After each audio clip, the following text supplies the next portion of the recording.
necessary capability and resources to address every problem or almost every problem in the planet. But the only missing element is our willingness.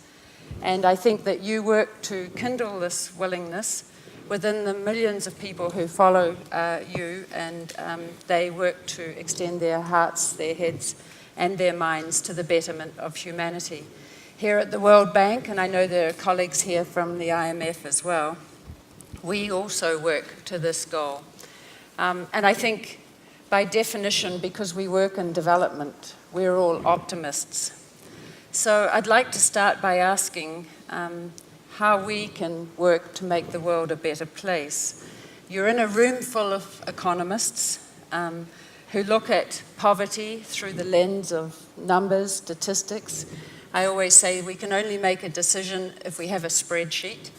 But can you tell us how you define poverty and what you mean by raising human consciousness and how this can contribute to ending world poverty? Good morning to everyone. I think, Annette, it's best that this much abused word consciousness, we better define that in some sense. So when we look at our experience of life, when we look at individual experience, everything that human beings experience here is coming from what they see, what they hear, what they smell, taste and touch, or in other words, through the five sense organs. Five sense organs, in the very nature of things, can perceive only that which is physical. You can see only that which is physical. That which is not physical, you cannot see. Similarly, to touch, smell, hear, everything has to be physical. So what is the basis of physicality? Physicality means a defined boundary. If there is no boundary, there is no possibility of physicality. We can call this a physical body because there's a defined boundary. If there was no definition to this would not be physical.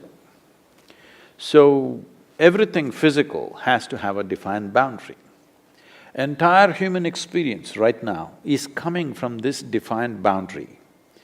Whatever structures you try to create, whatever good intentions you have, once again it ends up as one more boundary, one more division, one more segment in the world, one more caste or creed in its own way. Every one of these things which have become terrible divisions in humanity, I believe they all started with good intention.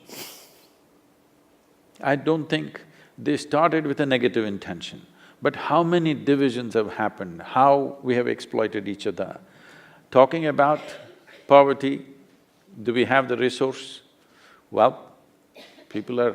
if you look at the numbers, you said without a spreadsheet you can't make decisions. If you look at the spreadsheet of the differentiation between what is poor, what is rich in this world, it's obscene to say the least.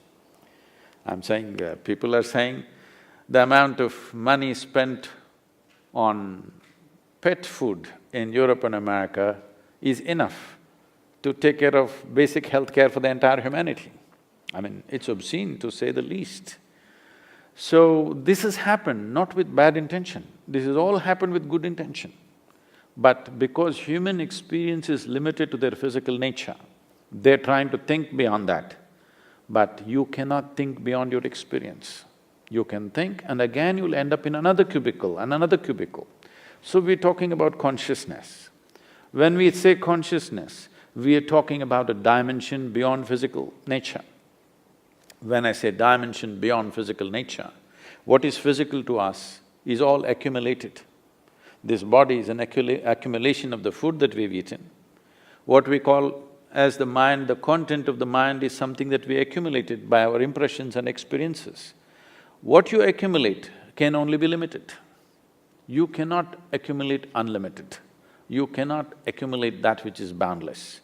So now we are talking about solutions in a boundless way.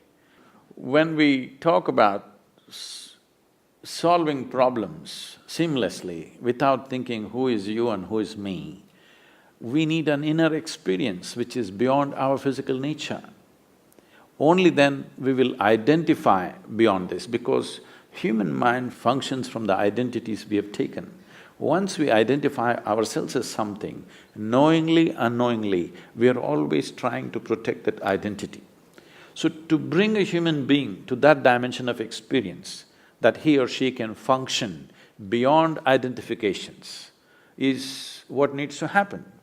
So when we say well-being, from the imperial times, well-being meant taking whatever is there everywhere and bringing it to one place and creating well-beings in certain people. We kind of evolved out of that. Now we are saying well-being means this continent or that continent. Some people, you're a World Bank, you're thinking of the entire world, but we're still leaving out a whole lot of things which are part of our well-being.